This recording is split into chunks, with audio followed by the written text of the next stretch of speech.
volvemos a colarnos en el Museo Oyaso. Si en el programa anterior hablábamos de cómo había surgido el museo, que este año cumple su 10º aniversario, y también de su exposición permanente, hoy nos colamos para hablar del resto de cosas que suceden aquí en el museo, porque pasan cantidad de actividades que no siempre tienen que ver con lo que es esa exposición permanente del Museo Oyaso. Sin ir más lejos, eso que tengo a mis espaldas son paracaídas. Vamos a conocer la exposición sobre la Red Comet.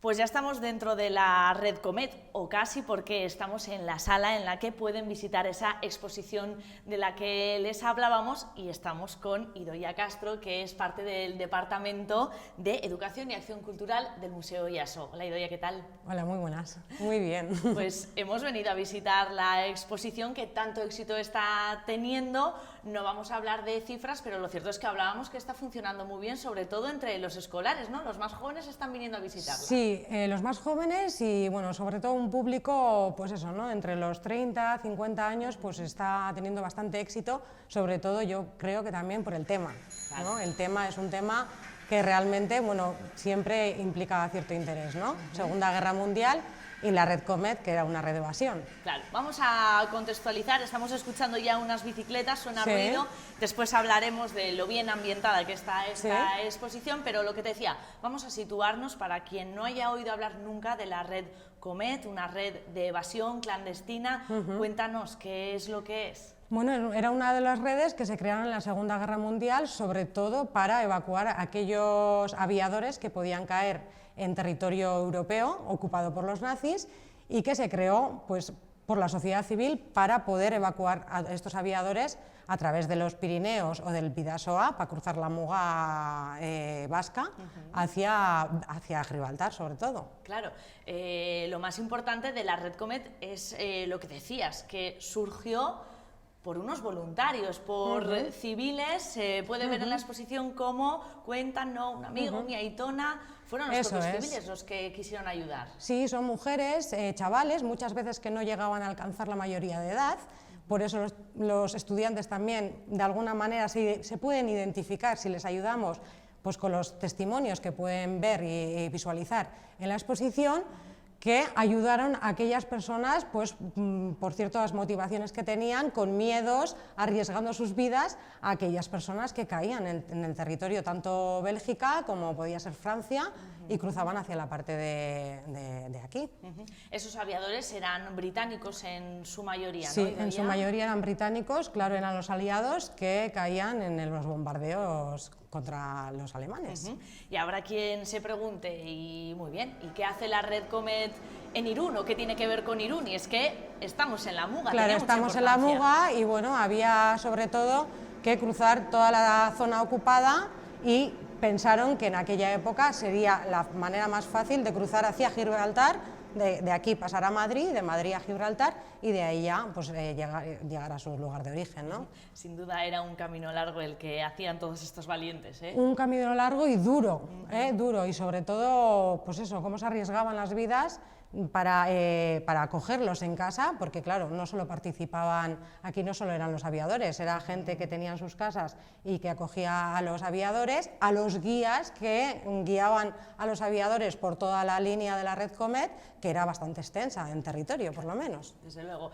Idoia, extensa era la red, y extensa también podemos decir que es la exposición. Vamos a sumergirnos ya en ella. Como decíamos, estamos en la sala en la que se puede visitar. Vamos a hablar de cómo está distribuida, porque también está distribuida de una manera pues muy particular, ¿no? Sí. Es así como una metáfora de lo que era precisamente esa Red Comet. Sí, es una exposición en la que se utilizan nuevas tecnologías, hay monitores, donde hay 3 monitores principales, porque bueno, está dividido en 8 estaciones diferentes, que son más o menos los puntos de la línea de la Red Comet que iban pues hasta Gibraltar, ¿no? Empieza desde Bruselas y termina en Londres, como es lógico.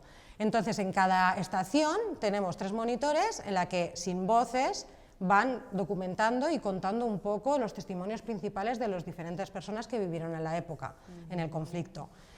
Y tenemos un cuarto monitor que tiene una app donde podemos profundizar más en los testimonios de las personas que participaron y colaboraron en esta red. Idoia, porque quizás deberíamos haber empezado por ahí. Es una exposición audiovisual, Eso también de es, ahí lo peculiar sí. de la exposición, y la gente lo que se encuentra es una pantalla táctil en la que va seleccionando qué es lo que quiere ver. Eso y es. dentro de cada pantalla hay infinidad de testimonios, porque creo que son algo así como 5 horas. Testimonios y 5 horas, pues yo creo que se puede visitar incluso por fases, porque no nos daría en un día tiempo para ver todos los testimonios. Y sí que si te profundizas un poquito en estos testimonios, te puedes quedar sorprendido de las hazañas de cada uno de los personajes que podemos ver, incluso a emocionarte, ¿no? Te pueden llegar a emocionar, ¿no? Efectivamente. Porque al final siempre juegas con el cómo actuaríamos en un caso así nosotros, ¿no? Desde luego, porque se cuentan muchas curiosidades, pero también, sobre todo, muchas aventuras, porque sin duda era una aventura terrible tener que cruzar todo ese camino y tan peligroso, y tal y como lo cuentan y lo recuerdan, porque también Idoia comentar que en esos testimonios hay incluso aviadores a los que se les salvó, a los que la Red Comet les salvó. Aviadores británicos que no sabían el idioma del territorio, que llegaron aquí a las fronteras y que mugalaris de aquí ayudaron para poder cruzar el río Bidasoa a través de peñas de allá, incluso yendo a Oyarzún, y bueno, ¿no? Pues un poco estaba puesta en valor, ¿no? De las personas que participaron sin ningún tipo a cambio de nada, al final altruismo, ¿no? El compromiso, el ayudar porque crees que eso, sí. Convencimiento, sí. Desde luego, Idoia, si te parece, vamos a escuchar a Asun, que es parte de Morgan Creativos, que son quienes se han encargado de montar esta exposición y de recabar todos estos testimonios, como en la presentación pues nos contaba eso, la cantidad de horas de testimonios que hay en esta exposición y algunas cosas que se va a encontrar quien la visite, ¿vale? Si Perfecto. te parece, escuchamos a Asun. Estéticamente hemos querido hacer de la instalación una metáfora de la propia red, ¿no? Entonces, bueno, es una línea, ¿no? en la pared que va recorriendo 8 estaciones que nos hablan de ciudades concretas desde arriba, desde Bélgica, donde se creó la red, hasta lo que es el paso del Bidasoa, ¿no? Porque, como Juncal decía, realmente lo que hacían era sacar a esta gente literalmente en tren, en bici, como podían, hacer el recorrido por la Francia ocupada. El punto neurálgico más complicado era el cruce del Bidasoa, donde llegaban, en teoría, a la España neutral. Digo en teoría, pues ya entendemos todos por qué. Y a partir de allá, en coches diplomáticos, eran llevados desde San Sebastián o Bilbao a Madrid, de allí a Gibraltar, desde donde volvían al Reino Unido, ¿no? Lo cual nos lleva directamente a conectar con la segunda exposición. Pues era Asun, la veíamos precisamente, Idoia, en el CBA, porque la presentación fue allí, y también tenemos que comentar que esta exposición se complementa con otra parte que está en el CBA, que es una exposición de fotografías. Sí, de nazis en el Bidasoa. Es al final una exposición complementaria, ¿no? de la misma época, con pues, cuestiones diferentes, ¿no? Eso es, estamos hablando de la Red Comet, de la exposición que está en el Museo Oyaso, pero también la invitación está hecha para acercarse a la nueva biblioteca, al Centro Cultural Carlos Blanco Aguinaga, para seguir aprendiendo sobre la época con esa exposición de fotografías. Pero decíamos, Idoia, mientras tanto, estábamos escuchando esa ambientación de la que hablábamos al comienzo de esta charla. Qué bien ambientada está también la exposición, ¿verdad? Sí, es curioso porque al final bueno, es una exposición en la que a través de audiovisuales, como hemos hablado, tiene una iluminación muy tenue, en la que, bueno, pues a lo largo de todas las pantallas van de alguna manera visualizándose los diferentes transportes que pudieron utilizar en la época, ¿no? Los aviadores con sus aviones, luego están las bicicletas, que también era un medio de transporte bien utilizado en la época, y también el tren. Entonces, a través de todas las pantallas se visualiza ese transporte, ¿no? Y con el ruido que ello conlleva, con el sonido. Claro, que no se asuste nadie cuando venga a ver la exposición, que quizás esté inmerso en un testimonio y de repente escuche un avión. No es que haya un bombardeo, pero es parte de la historia y ayuda un poco pues, a comprender también ese miedo que sentían muchas veces en las situaciones que se relatan, ¿verdad? Sí, sí. Y luego en la entrada del museo también podemos ver, eso es, los paracaídas que podrían utilizar estos aviadores que caían en territorio europeo ocupado, ¿no? Y es curioso, ¿no? Al final, cómo un aviador podía caer y sin conocer el territorio cómo se tenían que ir buscando la vida a salir para que no les cogieran, ¿no? Y prueba de que llegaban a su casa están esos testimonios de esas pantallas de las que hablábamos. De los que llegaban, eso de los es, que llegaban. de los que llegaban. Vamos a dejarlo ahí, vamos a contar solo algunos finales Sí. felices. Idoia, hablábamos también de, bueno, quien quiera puede visitar la exposición por cuenta propia, es una exposición gratuita, pero también existe la posibilidad de hacerlo en grupo, ¿verdad? Sí, bueno, se pensó desde el departamento educativo que podía tener mucho gancho por los alumnos que estaban estudiando la Segunda Guerra Mundial, principalmente bachillerato, las clases de bachillerato primero y segundo y secundaria. Sobre todo por lo que comentábamos antes, al final no dejan de ser personajes que cuando vivieron esta situación bélica de conflicto y cuando participaron en esta red de evasión, no alcanzaban la mayoría de edad, muchos de ellos. Y muchas de ellas eran mujeres, también hay que mencionar. Mientras los hombres podían estar, ¿no?, dedicados a otras cuestiones, pues la sociedad civil que se involucró un poco en toda esta... y sobre todo ese gancho, ¿no?, un poco. Desde luego, yo que he visto algunos de los testimonios, Sí. hay muchas mujeres. Muchísimas. De hecho, la fundadora fue Didi, una mujer. Que también aparece en las pantallas. Sí. Eso es. Idoia, pues estamos poco a poco desgranando lo que es esta exposición, pero queremos dejar algo para la sorpresa, para que quien quiera pueda acercarse a visitarla. Si te parece, vamos a hacer un pequeño alto en el camino, en este camino que estamos haciendo para recorrer la Red Comet, pero también queremos hablar de la cantidad de actividades que hace el Museo Oyaso, porque en realidad de lo que queríamos hablar también era de eso, así que una pausa y volvemos con más actividades. Perfecto, ¿vale? muy bien. Enseguida volvemos.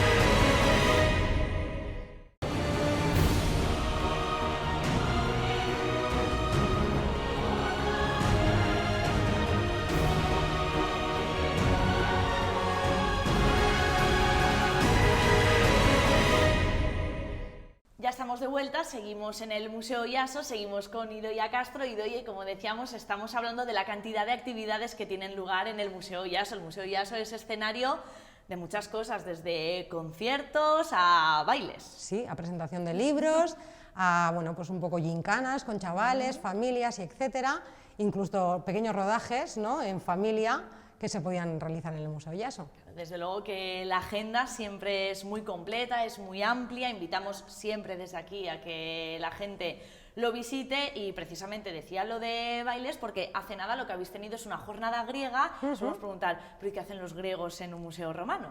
Bueno, es la cultura clásica y es interesante desde ese punto de vista, ¿no? Hubo danzas griegas, bailes griegos, tradicionales griegos, un pequeño taller para que la gente que se apuntó y tuvo un éxito tremendo, para que aprendieran, pues, ciertos pasos de las danzas griegas. Y luego hubo una comida típica griega que, colaborando con el Bar Museum, que está aquí al lado nuestro, pues se creó una jornada estupenda. Idoia, de ese taller de cocina yo poco te puedo aportar, pero lo que sí te voy a invitar es, si quieres, a mover el esqueleto, porque nosotros estuvimos en esa jornada griega, sobre todo en ese inicio con esos bailes tradicionales. Si te parece, vamos a ver unas imágenes cómo pasaron el día, todos los que se apuntaron, que también damos fe de que fue un éxito esta jornada, organizada también en colaboración con Periplo, que también en el siguiente reportaje los vamos a conocer.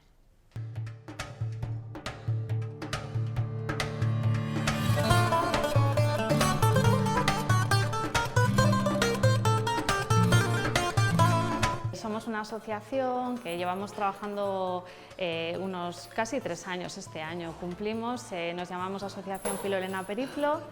Estamos formados por muy poquitos griegos, porque desafortunadamente no hay muchos griegos por aquí por el norte, y un numeroso grupo de filolenos, sobre todo amantes de la cultura griega.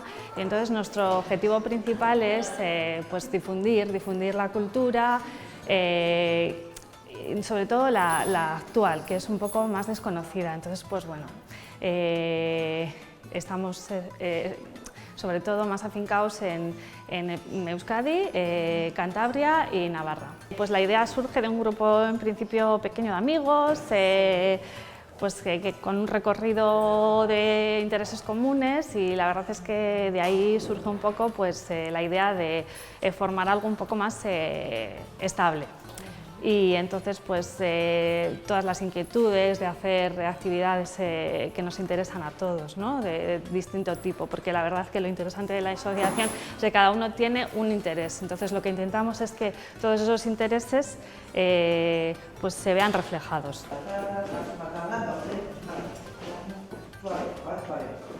Somos de Pamplona, somos un grupo de Ainara que nos dedicamos hace muchos años a bailar danzas del Mediterráneo, sobre todo, y somos a la vez socias de Periplo, que es colaborador directo con el museo en esta ocasión para este evento. Entonces vamos a hacer un recorrido pues, por toda Grecia, pero con danzas muy sencillas, porque claro, la gente no baila habitualmente, los que vienen aquí. Las danzas de Grecia lo que tienen es que son muy sociales, entonces generalmente son danzas de corro en las que vas cogido de la mano y hay una comunicación. Entonces se transmite un poco la emoción de bailar y bueno, es algo que no encontramos habitualmente en otros países. O sea, es una zona con unas danzas muy bonitas, muy sencillas y muy complicadas a veces. La música, en principio, tienes música muy alegre, música muy de sentimiento. Lo que más nos gusta de Grecia es la riqueza que tienen tanto en ritmos como en música. Entonces no tiene nada que ver el norte de Grecia, pero absolutamente nada, pero lo mejor de todo, ¿sabes lo que es? Que haya desde pequeñitos, un crío de 3 años, hasta un abuelo de 90, vas a una fiesta de pueblo y todos cantan y todos bailan. Aquí solamente ves a la gente más joven. Y luego hay zonas, por la vida que han tenido que llevar, que las canciones son mucho más, no tristes, pero sí que nostálgicas. Entonces, aunque son danzas mucho más reposadas y con una letra que de alguna manera cuentan su historia, ¿no? Entonces, por ejemplo, el Ponto. La gente los refugiados que tuvieron que volver a Grecia, tienen unas canciones preciosas, unos ritmos muy bonitos, pero son unas canciones más tristes, más de emociones, más nostálgicas, ¿no? Entonces hay un poco de todo, hay danzas muy alegres y hay danzas pues un poco más de emoción.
Pues hubo de todo, bailes más animados, bailes más relajados y menos mal que terminaron comiendo Idoia porque desde luego que movimiento, ejercicio ya hicieron los que participaron, ¿eh? Sí, desde luego. Y luego creo que también hubo más baile. Sí, después ¿no? de la comida se pusieron música griega. Música griega, claro, ya habían aprendido los pasos y no quisieron perder la oportunidad. Idoia, más cosas que han sucedido en el Museo Yaso y que son también representativas de la cantidad de cosas tan diferentes que suceden aquí, es una pasarela de moda, que hay también lo mismo, que hace una pasarela de moda en un museo, siempre rompiendo, ¿no?, con esos clichés de que un museo es aburrido. Pues el viernes pasado lo que tuvimos fue Moda Museoan, por segunda vez además. Sí, por segunda, tercera vez ya, incluso dentro de los 10 Oyasonis también se hizo con inspiración de vestidos clásicos, tanto masculinos como femeninos. Sí. Pues al final la moda siempre ha tenido su lugar, ¿no? No solo hoy en día, que ya sabemos todos que tiene mucha importancia, pero en la cultura clásica pues también tenía la vestimenta un lugar importante. Claro, de siempre hemos sabido que los romanos eran coquetos, por decirlo de alguna manera, cuidaban su imagen, ¿no? Cuidaban mucho su imagen, más de lo que nos podríamos imaginar incluso. Bueno, se utilizaban sus tocados, sus postizos, sus tintes en el cabello, bueno, etcétera, ¿no? De todo, desde luego. Pues vamos a ver cómo fue esa pasarela el viernes pasado con esta nueva edición de la iniciativa Moda Museoan, para hacernos a una idea de cómo eran esos trajes romanos entonces. Vamos a ver. Muy bien.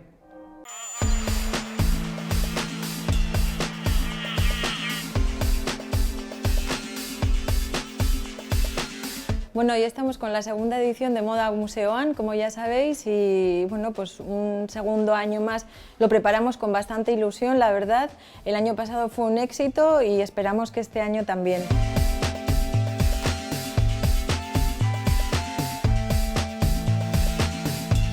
Bueno, principalmente la idea surgió pues, por unir el mundo de la arqueología y sobre todo el mundo romano con el mundo de la moda, y es un poco no lo que nos vamos a encontrar en esta edición, porque no va a haber, digamos, una estética romana, sino que vamos a descubrir a dos diseñadores bastante potentes, emergentes, una de ellas Irundarra, Ollana Salvatierra, que presenta la colección Punto Cero. Y bueno, luego nos vamos a encontrar también con Miguel Ángel Lima, que presenta la colección 27, dos colecciones muy intimistas, la verdad, muy suyas, y yo creo que bueno, en general van a impactar y van a gustar también.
Pues de la moda y el glamour, Idoia, también tenemos que hablar de conciertos, porque también el museo ha servido como escenario para algunos músicos, ¿verdad? Sí, y bueno, y músicos como en el renombre de Javier Muguruza, ¿no? Bastante con la presentación de su nuevo disco y etcétera. Es un lugar idóneo, yo creo, que al final la sala donde suele producirse estos eventos es la sala Puerto del Museo Yaso, y es muy idóneo porque crea un clima y un ambiente muy intimista, y bueno, que se está muy a gusto. Desde luego, aquí uno nunca sabe lo que se va a esperar, ¿no? Idoia entra en el Museo Yaso y lo que decíamos, mira la agenda y quién sabe lo que se va a encontrar, ¿no? Eso es nuestro objetivo, ¿no? De alguna manera crear actividades que interesen a la ciudadanía, no ser un museo arqueológico, entre comillas, aburrido, como podemos pensar muchas veces que vamos a un museo, ¿no? Al final, crear eventos para que la gente se divierta y vaya aprendiendo también al mismo tiempo cosas que han pasado en este territorio, ¿no? Claro, siempre el museo tiene esa intención de enseñar, pero tú precisamente, además, que eres del Departamento de Educación y Acción Cultural,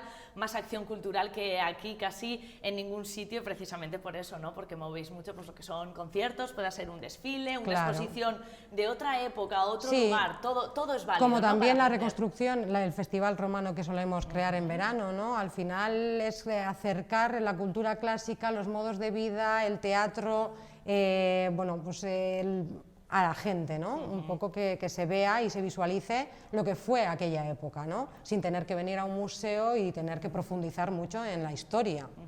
Pues Idoia, ya que has mencionado a Javier Muguruza y que también hemos mencionado a toda esa gente que viene al museo, en este aniversario, ¿no? Porque también estamos celebrando los 10 años del museo, en el museo estáis buscando 12 fans, uno por cada mes. Y este mes el protagonista no es otro que Javier Muguruza. Lehenengo unetik jarri zinen museoaren proiektuaren alde. Zuretzat zer izan zen erakargarria proiektu horretatik? Bi maila bereziko nituzke, ezta? Maila pertsonala, hor bazegoen harreman pertsonal bat, bai Jaime Rodriguezekin, bai zurekin, Mertxe. Bide batez aprobetsatuko dut, esateko, leheno esan dudanean buelta eman niola, dudik gabe buelta eman nion, ze irunero aldizkarian martxan jarri, eta elkarrizketa, lehenbiziko elkarrizketetako bat izan zen, zuekin, zuen lanaren berri eman zen ezaten, eta bar, ez? Orduan, harreman hori pertsonala zegoen, eta hori badakigu, adin batean gaudenok badakigu, faktore pertsonala beti ere garrantzitsua izaten dela. Eta gero bezaldetikan, iruditu zen lagungarria izan zitekela, bai Irun hiriarentzat eta baita errealitatea gure benetako egia ezagutze aldera, ezta? Eta niri egia, bai filosofian egiaren defendatzaileak izan direnak, hor Nietzsche bat aipa dezakegu, edo pinturan, orain dela urte batzuk joan zitzaigun Freud, beste Freud famatuaren biloba, esaten zuen ez, berak egia eta egia bilatzen zuen bere pinturan, bere obran, ezta? Eta, kasu konkretu honetan museoak laguntza handia suposa zezaken guretzat egia ezagutzeko bide hortan. Orduan, alde hortatik iruditu zait betidanik oso proiektu interesgarria eta bultzatu egin dut. Pues ahí estaba Javier Muguruza, que sabemos que es un fan declarado del Museo Yaso, ¿a que sí, Idoia? Sí, es un miembro del Museo Yaso ya y bueno, con mucha relación con nosotros. Desde luego, él siempre decía en la presentación de su disco, precisamente decía que aquí se encontraba como en casa y lo ha demostrado. Eso, lo ha demostrado y ha colaborado mucho en diferentes eventos del museo. Es verdad, diferentes eventos, muchísimos los que tiene el museo y va a seguir teniendo, Idoia, porque en los próximos meses la actividad aquí no va a parar. Nosotros, por supuesto, vamos a volver, pero el mes que viene, en el mes de mayo, hay un día importante para el museo, sí, al menos. En el mes de mayo, bueno, el 18 de mayo es el Día Internacional de los Museos y como todo museo, pues prepararemos alguna programación expresa para este día. Claro, que no va a pasar de noche ese día aquí en el Museo Yaso y por supuesto en Irún tampoco. Pues Idoia, nos seguiremos viendo porque nos seguiremos colando en el Museo Yaso para ser partícipe de todas estas actividades y seguir también acercando a todos nuestros telespectadores todo lo que sucede, aunque siempre tenemos la invitación hecha a que vengan y lo vivan en primera persona. Muy bien, me parece, estaréis invitados cuando queráis. Es que ricasco, Idoia, hasta la próxima. Ayo, agor. Pues así terminamos esta nueva edición del programa especial del Museo Yaso. Ya lo saben, estamos celebrando 10 años del Museo Yaso, está lleno de actividades cada mes, cada día, así que no duden en consultar su agenda y por supuesto, lo ha dicho Idoia y lo decimos siempre, las puertas de Oyaso están abiertas para todos ustedes. Hasta la próxima.